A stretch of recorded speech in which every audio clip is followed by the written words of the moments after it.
गोपी जन वल्लभा गिरिवरधारी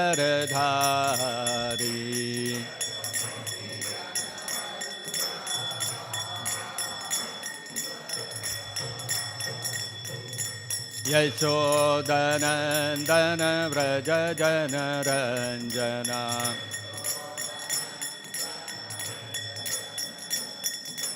यमुना तीरावनचारी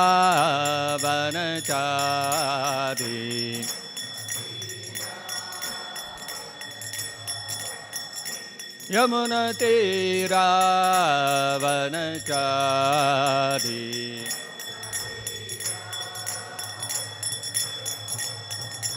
जय राधा माधव कुंज विहारी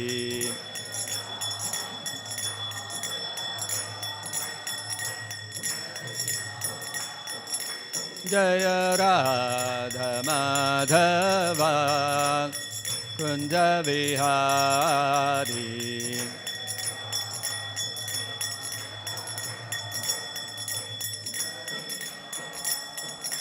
जय कृष्ण रुक्मिणी जय सत्यभामा कृष्ण रुक्मिणी जय सत्यभामा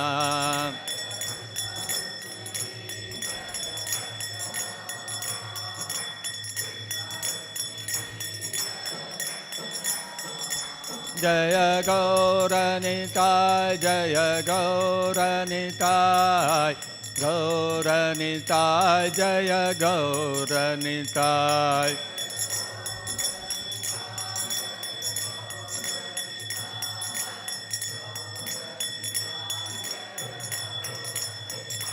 जय जय प्रभुपाद प्रभुपाद प्रभुपाद प्रभुपाद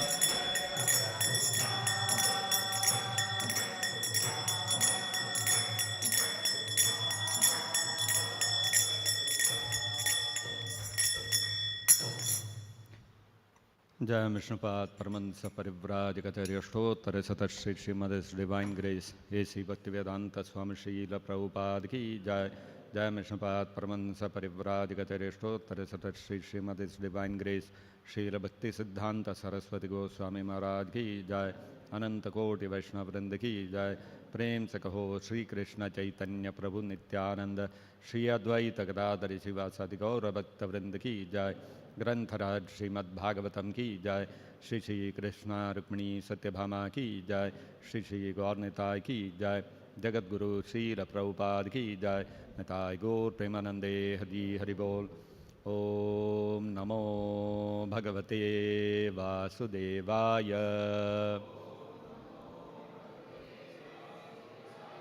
ओम नमो भगवते वासुदेवाय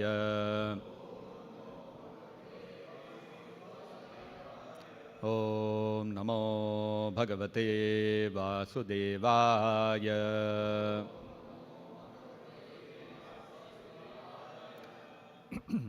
Reading from Srimad-Bhagavatam, Canto 1, Chapter 5, Text number 19.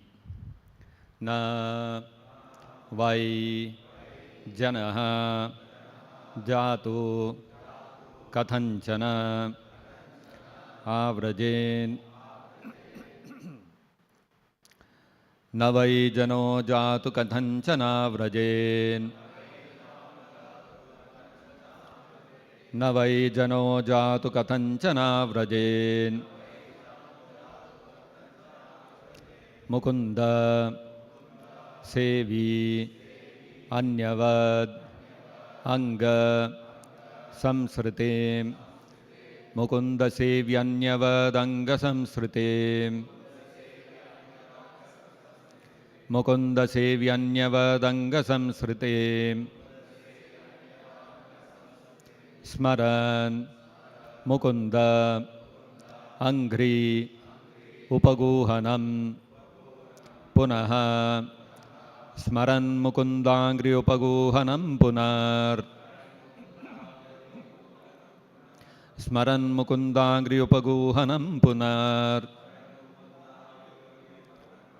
Vihatu Ichet Na Rasagraha Janaha Vihatumichen Rasagraho Janaha Vihatumichen Rasagraho Janaha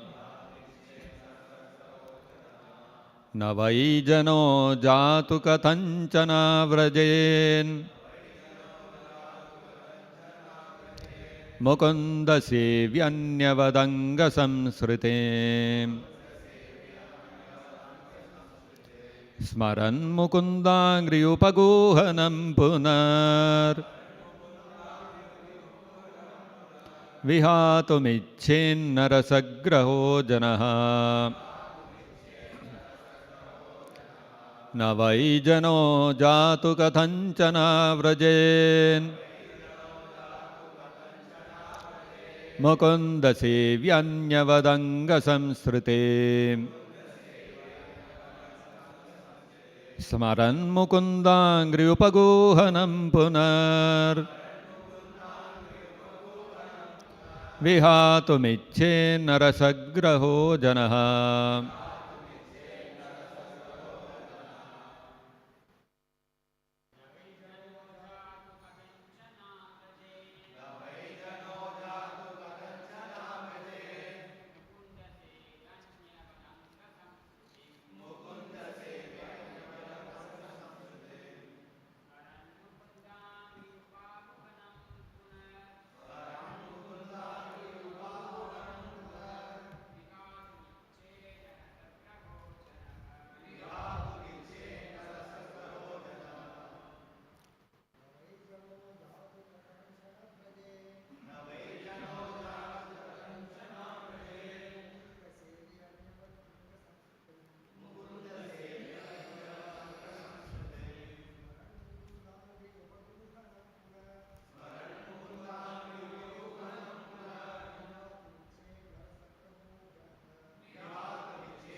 Matajis?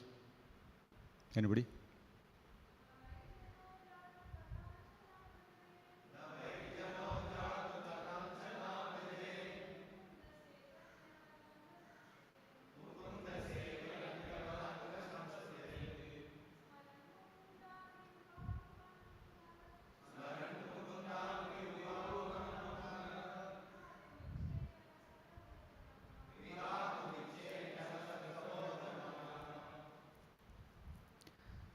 Na, never.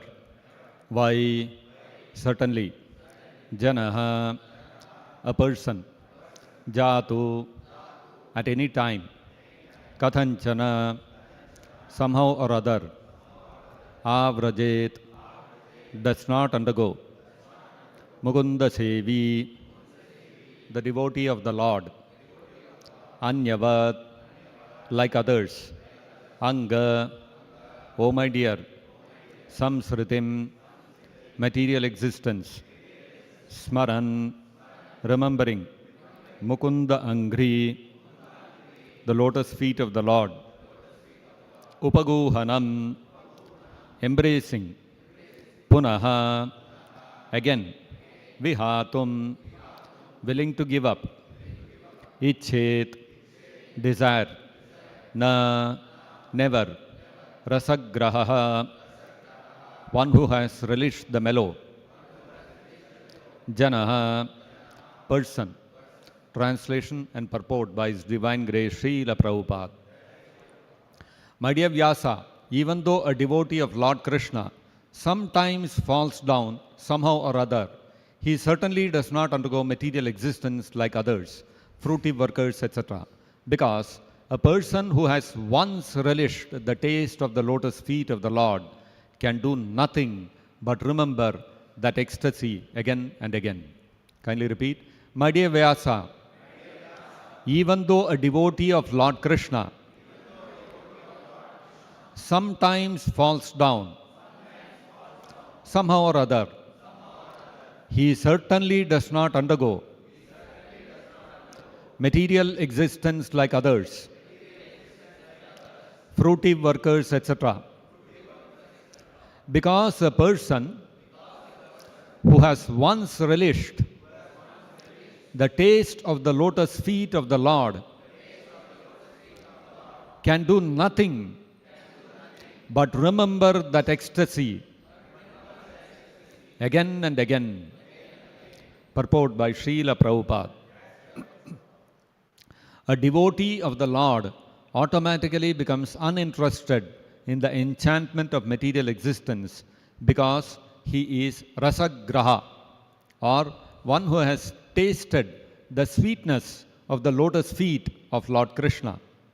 There are certainly many instances where devotees of the Lord have fallen down due to uncongenial association, just like fruitive workers who are always prone to degradation. But even though he falls down, a devotee is never to be considered the same as a fallen karmi. A karmi suffers the result of his own fruitive reactions, whereas a devotee is reformed by chastisement directed by the Lord himself. The sufferings of an orphan and the sufferings of a beloved child of a king are not one and the same. An orphan is really poor because he has no one to take care of him. But a beloved son of a rich man, although he appears to be on the same level as the orphan, he is always under the vigilance of his capable father. A devotee of the Lord, due to wrong association, sometimes imitates the fruitive workers. The fruitive workers want to lord it over material world. Similarly, a neophyte devotee foolishly thinks of accumulating some material power in exchange for devotional service. Such foolish devotees are sometimes put into difficulty by the Lord himself. As a special favor, he may remove all material paraphernalia. By such action, the bewildered devotee is forsaken by all friends and relatives, and so he comes to his senses again by the mercy of the Lord and is set right to execute his devotional service. In the Bhagavad-gita, it is also said that such fallen devotees are given a chance to take birth in a family of highly qualified brahmanas or in a rich mercantile family. A devotee in such a position is not as fortunate as one who is chastised by the Lord and put into a position seemingly of helplessness. The devotee who becomes helpless by the will of the Lord is more fortunate than those who are born in good families. The fallen devotees born in a good family may forget the lotus feet of the Lord because they are less fortunate. But the devotee who is put into a forlorn condition is more fortunate because he swiftly returns to the lotus feet of the Lord, thinking himself helpless all around. Pure devotional service is so spiritually relishable that a devotee becomes automatically uninterested in material enjoyment. That is the sign of perfection in progressive devotional service. A pure devotee continuously remembers the lotus feet of Lord Sri Krishna and does not forget him even for a moment, not even in exchange for all the opulence of the three worlds. Thus ends the Bhaktivedanta purport. Om Ajnanatimirandhasya Jnananjanashalakaya Chakshurunmilitam Yena Tasmai Shri Gurave Namaha Namavom Vishnupadaya Krishna Presthaya Bhutale Srimate Bhaktivedanta Swaminiti Namine Namaste Saraswate Deve Gauravani Pracharine Nirvishesha Shunyavadi Paschatya Deshatarine Jaya Shri Krishna Chaitanya Prabhu Nityananda Shri Advaita Gadadhara Shri Vasadi Gaura Bhakta Vrinda Hare Krishna Krishna Krishna Hare Hare Hare Rama Rama Rama Hare Hare Mukam Karoti Vachalam Pangum Langhayate Girim Yat Kripatamaham Vande Shri Gurum Deenataranam. Shri Krishna Rukmini Satyabhama ki. Couple of days back, the government of India gave away the first ever National Creators Award. Influencers who have been creating content on various social media, YouTube, Instagram, etc., etc., and contributing positively for the welfare of the society. They were all recognized by the government. And the Prime Minister himself came and he gave away awards to many people, a huge number of people. They were all young people. They are called influencers because they are influencing the minds of so many people through the content that they are creating and sharing. In recognition of their contribution to the society, the government also gave away awards. This kind of award giving ceremony is not something which is uncommon.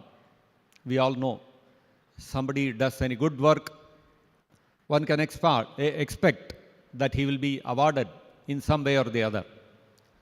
If somebody goes to the Olympics, wins a medal and comes, he will be rewarded. If somebody does some big medical discovery, the government will recognize, people will recognize, the media will recognize. Similarly, all these content creators also. Actually, if we see in this material world, this is an aspect of the material world. What is that? You do a good thing, you will get rewarded for it. Getting rewarded for doing something good is an inherent, integral part of this material world. Even in the Vedic scriptures, it is mentioned that if you do punya karma, if you do pious activities, you will get good results, you will get enjoyment in the material world in different ways. Maybe by getting fame or getting wealth or getting promoted to the heavenly kingdoms for a higher standard of life. This is very common. Just like a couple of days back when this National Creators Award was being given away, it happened to be the day of Shivaratri. So many millions of people across the world, they would have observed Shivaratri. How do they observe Shivaratri? Doing some vrata, keeping awake whole night, etc. People, why do they do this? Because if they observe Shivaratri and they please Lord Shiva by observing Shivaratri, whatever desires they have will be fulfilled by Lord Shiva. Lord Shiva will bless us with good health, good wealth. If we have some financial problem, it will get solved. If we have some family problem, it will get solved. I remember once I had gone to Sitapur, which is a very small town close to Lucknow. We were buying some land there for some purpose, and I had to go there to represent the organization to sign on the papers. When I went to the sub-registrar's office, the people all saw, oh, some sadhu has come. They saw the tilak, the kantimala, the dhoti and all those things, shikha. They were very respectful and they said it will take a little time. You please sit in the sub-registrar's office. So I said, okay. Went and sat there. Sub-registrar was not there. After a little while, the sub-registrar came. When he came, he started talking to me. He was also very respectful. And he was asking where I am coming from, what is the purpose of buying this land, and just generally inquiring. And then he was sharing one experience that he had. He was telling how he is a married man, and for many years he was saying he did not have any child. They tried going to various doctors, met many, did a lot of things, but to no avail. Then somebody told him, if you take a vrata to go to Amarnath Yatra, if you undertake, then Lord Shiva will bless you, you will get a child. He decided, okay, let me try this also. And he took the vrata and along with some other friends, he started walking to Amarnath from wherever they go. So on the way, while walking, he said, Somewhere he slipped and fell and his leg got fractured. All his friends advised him, oh, your leg is fractured, you cannot walk, you go back. Maybe next year you come back or whatever. Because fracture means you have to put the plaster, it will take 3 to 4 months to cure. So he cannot come. And anyway, by the time you get cured, Amarnath cave will close. Next year you can come. But this man was determined. He said, no, I will come. Somehow or the other I'll come. So what he did, he took a stick, tied his leg to that, and took another stick and used it like a crutch, and he managed somehow or the other to walk up. He had darshan of Lord Shiva. He prayed to him, and then he came back. And he said he came back, and then naturally they put plaster and all that. About 3 months it took, and finally his leg became okay. And after that, he said within a few weeks, his wife became pregnant.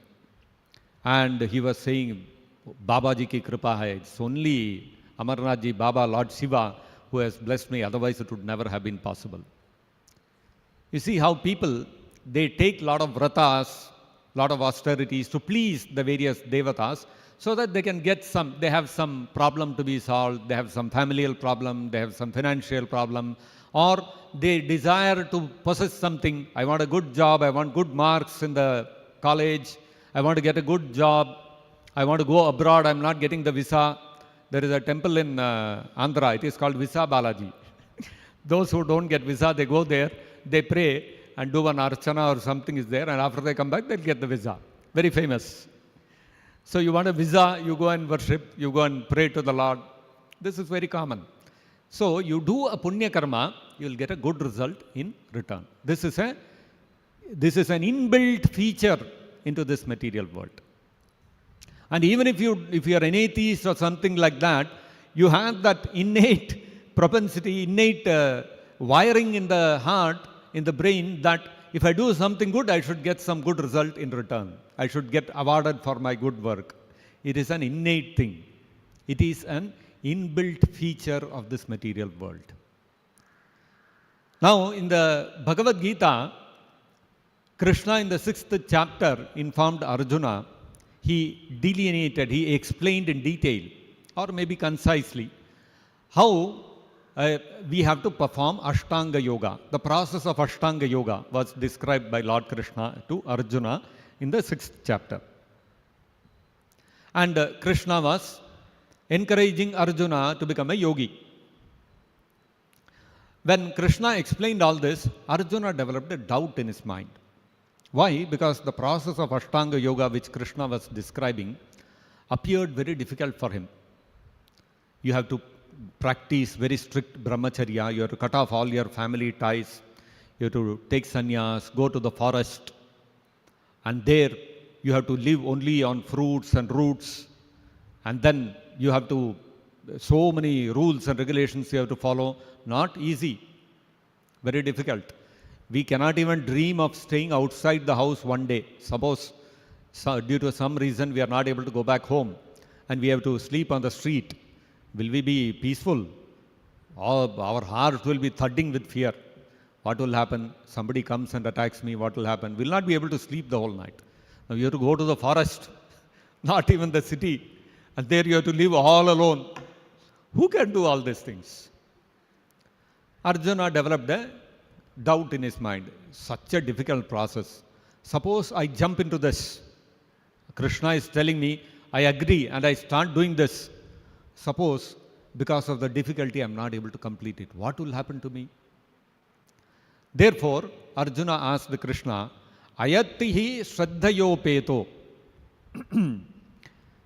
Yoga Chalitamanasaha Aprapya Yoga Samsiddhim Kam Gatim Krishna Gacchati. Arjuna asked Krishna. His question was that Ayatihi Shraddhayopetaha, being faithful to your instruction, a person tries, but Ayatihi, he becomes unsuccessful. Ayatihi Shraddhayopeto Yoga Chalitamanasaha, and being unsuccessful in his process, Yoga Chalitamanasaha, his mind gets diverted from the process of yoga. He gives up his yoga practice. Then Aprapya yoga samsiddhim. Because if a yogi's mind gets diverted, naturally he will not be able to achieve success in the process of yoga.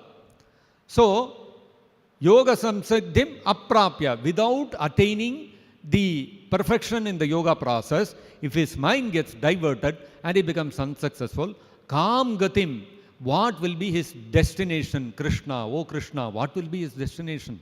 Where will he go? Why? Because he gave up the material world, took sannyas, went to the forest. Now, in between he fell down. So his material life also gone, spiritual life also gone. Both ways finished. What is his destination? Kam gati, where will he go? What will happen to him? So Krishna, he responded to Arjuna in two very important verses in the verse 41 and 42.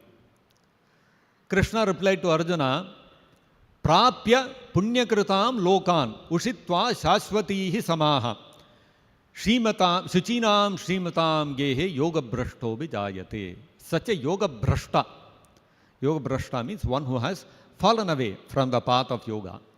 Such a person, a fallen yogi, what happens to him? Prapya punyakritam lokan. He will attain the heavenly planets. Punyakritam lokan. The lokan, the planets which are achieved by punyakrita, by those who are very, very pious.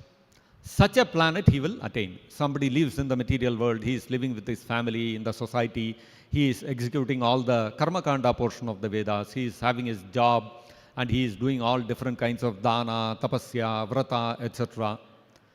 Ultimately, when he dies, because of all the punya karma, he will get elevated to the heavenly planet, Swargaloka.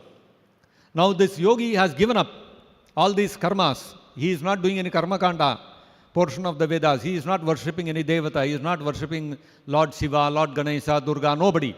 He is simply engaged in the process of Ashtanga Yoga. And he fell away. Krishna says, even though he has not performed any Karmakanda portion of the Vedas, he has not worshipped any devatas, still he will go there to the Swargaloka, to the heavenly planets. And what will happen? Anybody who does lot of punya karma, pious activities and go to the heavenly planets, he will not attain eternal residence there. It is not that he will go to Swargaloka and lives happily ever after in Swarga. No. What will happen? Krishna says that when one's punya gets over, when one's pious credits get over, what will happen? He will again, Kshine Punye Martyalokam Vishanti. He will again have to take birth in this earthly planet amongst the human beings. So, in the case of a yogi, what will happen? He will go to the heavenly planets. Ushitva Shashvatihi Samaha. For a very long time, he will enjoy all the opulences in the heavenly kingdoms. And after that, what will happen? He also has to take birth again in the earthly planet, like everybody who goes to Swargaloka, because Swargaloka is not a permanent place of residence. Abrahma Loka Punaravartino Arjuna. All the Swargalokas up to Brahmaloka, Punaravartina, will require the residents to again take birth within this material world. So the yogi has gone there. Now a karmi has also gone there. A person who did a lot of punya karma, yajnas, havans, he did a lot of vratas, he worshipped so many devatas, he went to the Swargaloka. And this yogi who never did any of these things, he engaged only in Ashtanga Yoga, with Shraddha Yopayataha, with faith in Krishna's words. He failed, he did not complete his process. What will happen? He will also go to the same Loka. Now when both of them, when their Kshine Punye, when their Punya is over, what will happen? The karmi who, on the strength of pious activities, Punya Kritam Lokan, on the strength of his pious activities when he went to the Swargaloka, he will again fall down to the material world and take birth like normally, like any other human being. And then again he has to acquire punya to again go up, otherwise he will suffer. But the yogi, when he falls down, what will happen? Shuchinam Srimatam Gehe Yoga Brashto Vijayate. He will also come to the earthly planet, but he will take birth. Shuchinam Srimatam Gehe. He will take birth either Srimatam, in a family of very rich family he will take birth, or he will take birth in a very pious family where there is lot of activities revolving around spirituality. In a very spiritual family he will take birth. One of these two things. So you see, the yogi, even though he is yoga brashta, he has not lost anything. He has not lost anything. And Krishna says this, Prabhupada mentions, that this happens to a yogi who has followed the path of Ashtanga Yoga for a short period of time. For only a few lifetimes he followed, and then he left the path of yoga. For such a yogi, this is the destination. In the next verse, in the 42nd verse, Krishna explains what happens to a person who follows the path of Ashtanga Yoga for a long time, and then he falls down. Such a person who has practiced Ashtanga Yoga for a long time, but he does not become successful, he does not go to the heavenly planets. On the other hand, immediately, next birth, what happens? Athava yoginameva kule bhavati dhimatam etadhi durlabataram loke janma yadi drisham, Krishna says. So the yogi who has practiced yoga for many, many lifetimes and he fell down, what happens to him? He takes birth in a very rare family. What kind of family? Dhimata, very intelligent, means spiritually intelligent family. And that kind of yoginam eva kule, and a family which is filled with people who are all practicing the path of yoga. So that right from his birth, what will happen? He will get trained up in yoga. And that way, very quickly, he will again come back, resume the process of yoga, and eventually he will also attain perfection. This is what happens to a yogi. So you see, Krishna is giving the same principle. You did a good thing by keeping faith in my words, and you gave up all your other duties. You gave up your family life, you gave up the material world, all the whatever possessions you had, you gave up all that and practice Ashtanga Yoga. Even though you did not attain success, still you will be rewarded for your good work. The same concept of rewarding good work is there even in this case. Now, the Pandavas, after they won the battle of Kurukshetra, the Pandavas were enthroned. Yudhishthira was made the emperor.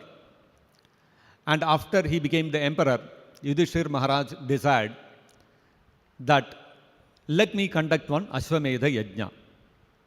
Before the war of Kurukshetra, he had conducted the Rajasuya Yajna. And now that the war was over, he wanted to conduct an Ashwamedha Yajna. And he called everybody. His brothers all went. They acquired the wealth, whatever was required for conducting the Ashwamedha Yajna. And they went in all the directions. They conquered all the kings and came back. And then the Ashwamedha Yajna started.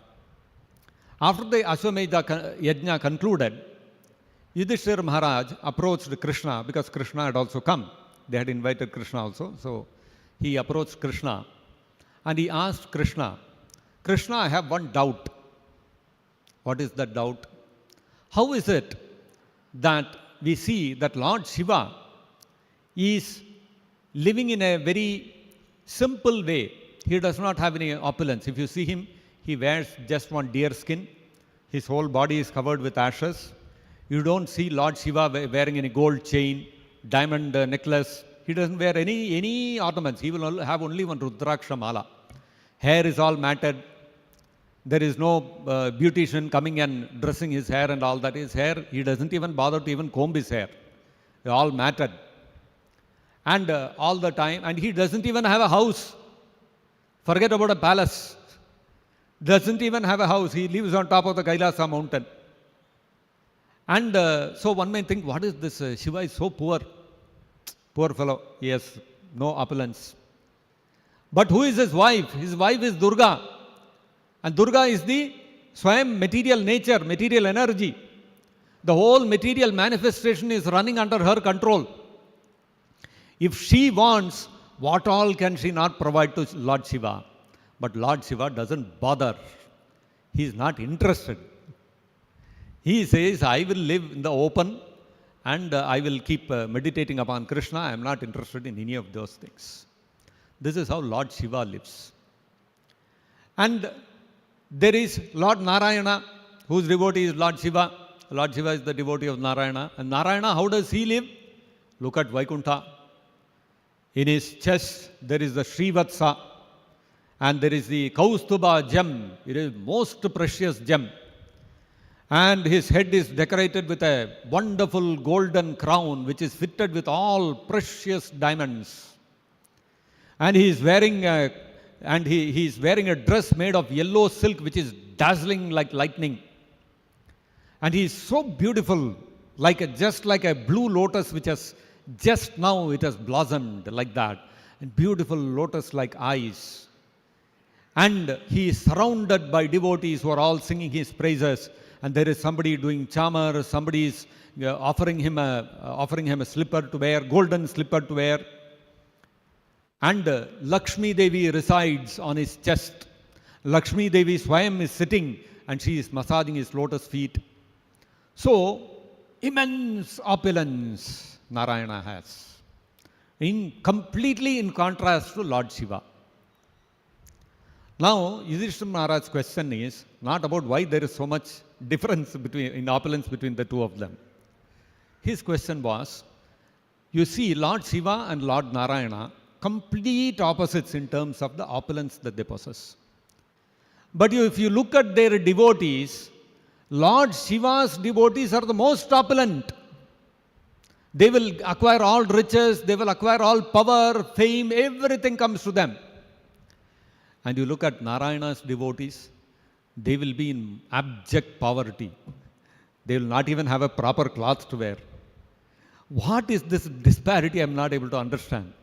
Somebody is a devotee of Lord Shiva and he has become a beggar, you can understand. Shiva is also a beggar, he is also a beggar.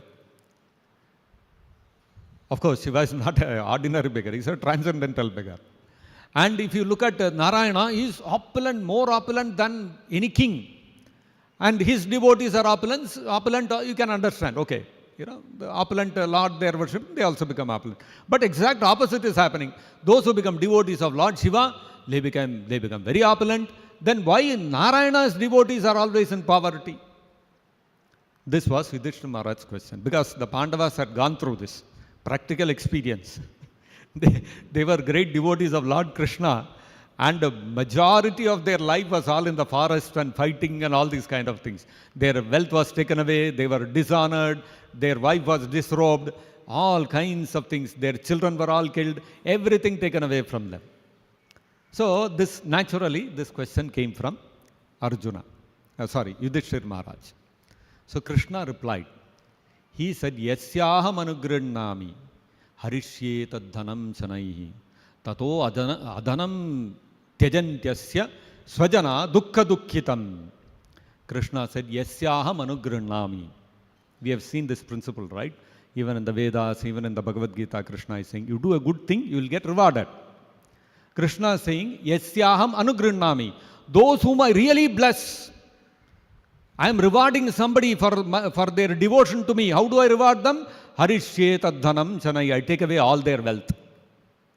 What kind of reward is this? And not only that, it doesn't stop there. Tato adhanam tyajanti asya swajana. When he becomes, when the devotee of Krishna, he becomes penniless, what happens?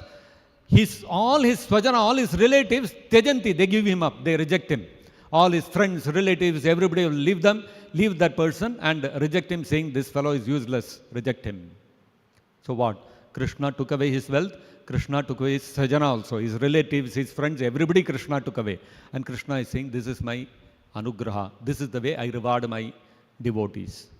What is this? Why should Krishna do like this? Is he some sadist?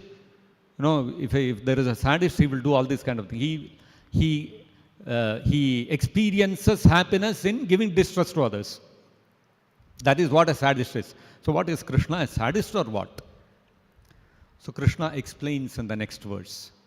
He says that such a person who is completely bereft of all his possessions, all his wealth taken away, all his relatives taken away, completely has been rejected, he has nobody else. Satada vitatodyogo nirvinnaha syad dhanehaya.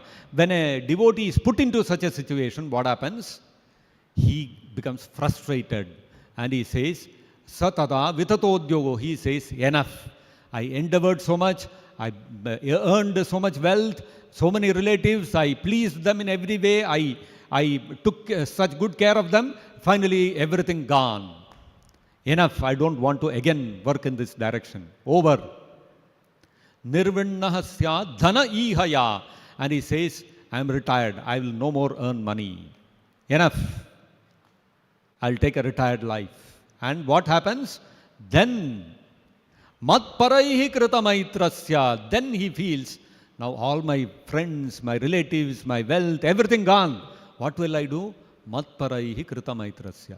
There are some devotees who are sitting in the temple and chanting Hare Krishna. Every day morning they get up for Mangalarti. Their only life is this. Let me go and make friends with them. So let me go to the temple and become one Hare Krishna. So he will come to the association of devotees. Matparaihi krita maitrasya. And then what happens? Karishye tadanugraham. This is my real anugraha. This is my real blessing. Why Krishna took away all these material things? But what did he give? In return, he gave association of devotees. And that devotee who lost everything, he becomes helpless and he says, I don't have anything else in life other than Krishna's devotees. Tad Brahma Paramam Sukshmam Chinmatram Sadanantakam. So then what happens? Vijnayatmataya Dhiraha Samsarat Parimuchyate. Krishna says, then what happens? He understands Krishna to be Tad Brahma, the greatest personality. Sukshmam, the finest personality who cannot be attained by all this, doing all this punya karma, engaging in various activities which are given, the vratas, yajnas, all those punya karmas which are given in the karma kanda portion of the Vedas. By doing all that, you cannot attain Krishna. Krishna is very sukshma.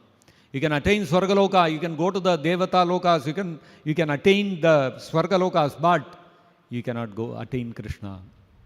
So he is very sukshmam. And Chidanantakam and Krishna, Sadanantakam, Krishna is Satchid and Ananda. So, like this, what happens when he understands Krishna's true position in the association of devotees? Krishna is not like any other Devata, he is the Supreme Personality of Godhead. And then what happens? Krishna says, Samsarat Parimuchyate. He becomes Parimuchyate, liberated from the material world of birth and death. On the other hand, somebody may become a devotee of Lord Shiva. He may become very opulent. He will not get freedom from the cycle of birth and death. You become a devotee of Krishna, everything is taken away, but you are liberated from this material world, the cycle of birth and death. And therefore, so Krishna says, so somebody may question, if you can get liberated from this material world, why is everyone not becoming a devotee of Krishna? Why is everybody becoming a devotee of all the Devatas? Just like you see on Shivaratri day, millions of people, they will all come and worship Lord Shiva. Probably the number of people worshipping Shiva on Shivaratri will be more than the people who worship Krishna on Krishna Janmashtami. Maybe, I don't know. Or maybe it may be equal also. But the huge number of people become devotees of the Devatas.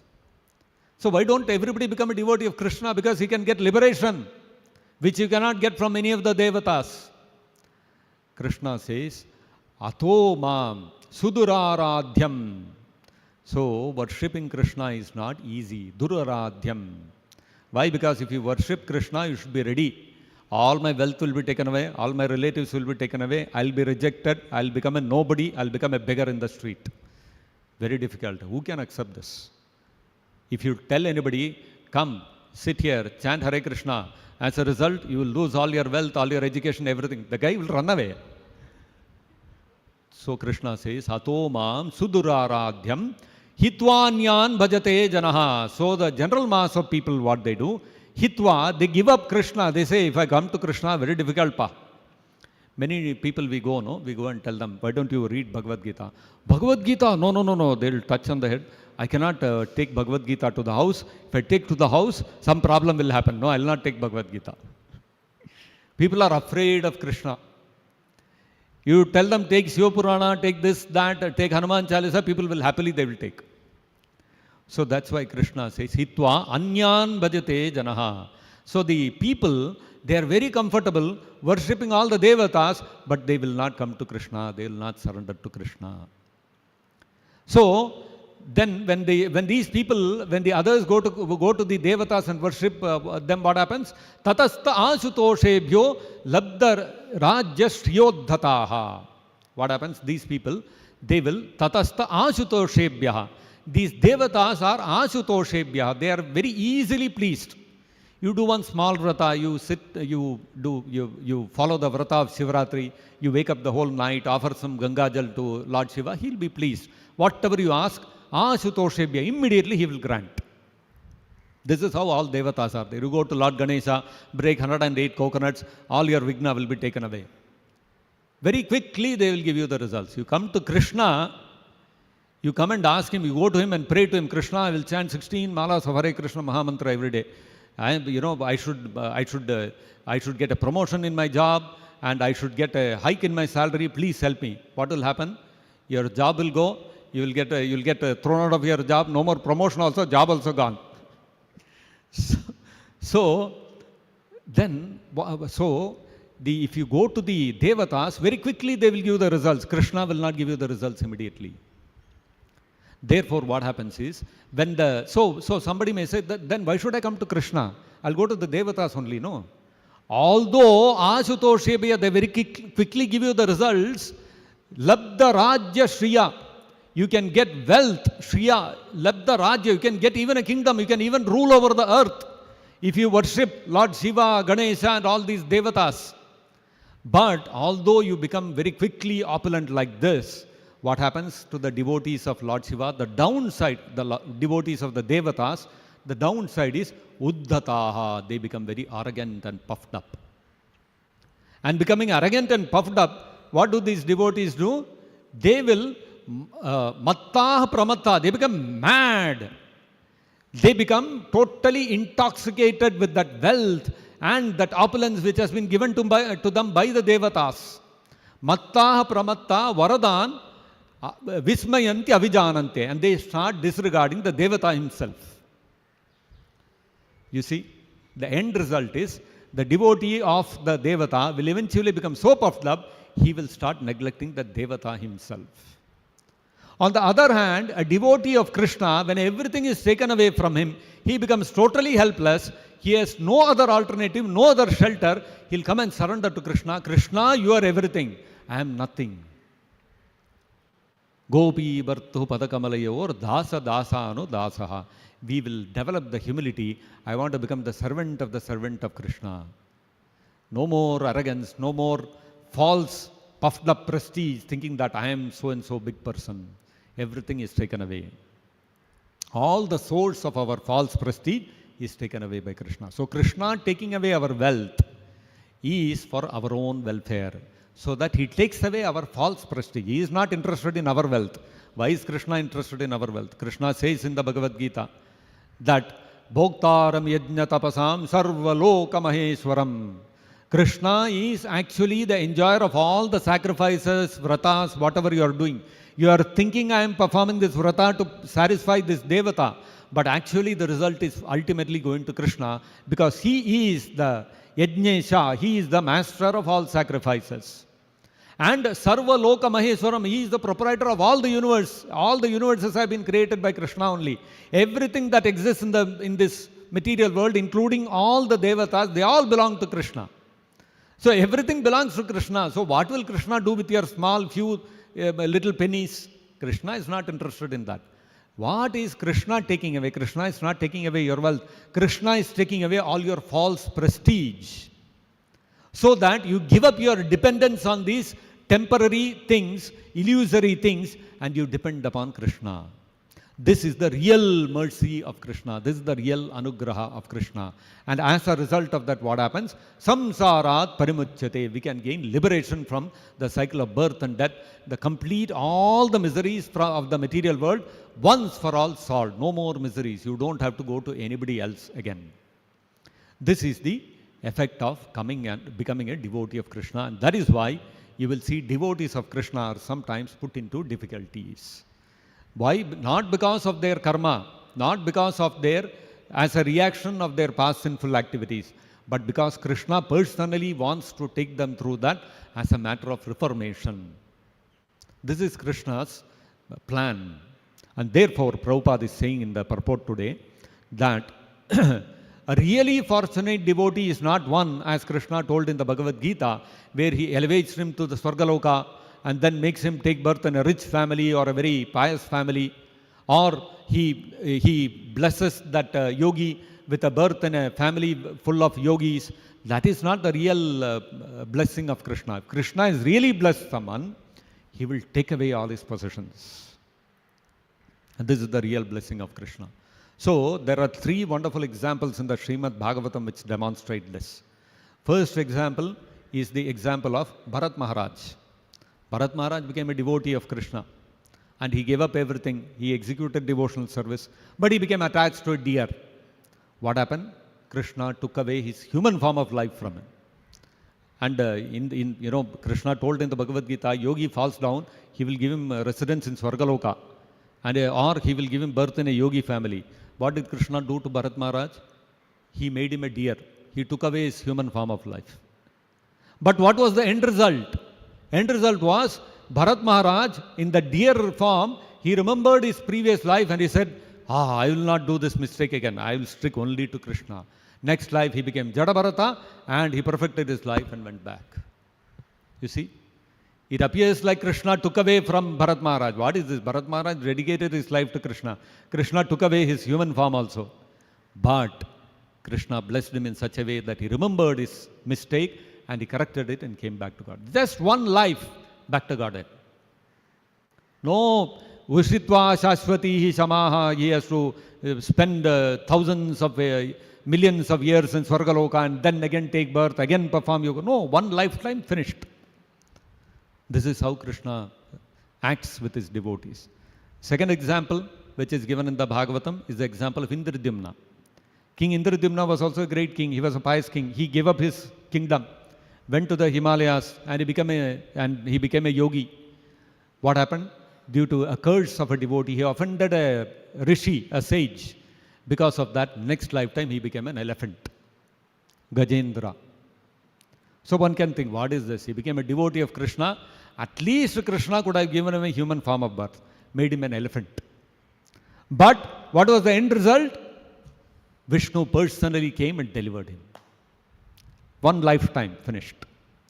The third example, even more brilliant example, is that of another devotee who fell down like this. He did not even have to spend even one more lifetime. Same lifetime he became perfected.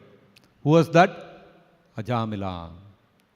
Ajamila, in his youth, he was a devotee. He was initiated by his father. His father was a pure devotee. He initiated him. He was engaged in pure devotional service. Fell down. He became a woman hunter. Started a live-in relationship with a prostitute. Gave up his family. Rejected his parents. Threw his parents on the street. Threw his wife out of the house. Threw his children out of the house. All this he did. But at the end, what happened? Krishna gave him the remembrance to call out to Narayana. So within the same lifetime, he gave up his sinful acts, became liberated, went back to Godhead. So even in the case of Ajamila also, you see, Krishna took away everything. Took away his family, took away his father, took away his devotional service, whatever deity worshipper was doing, everything finished. But at the end, he again went back to Godhead.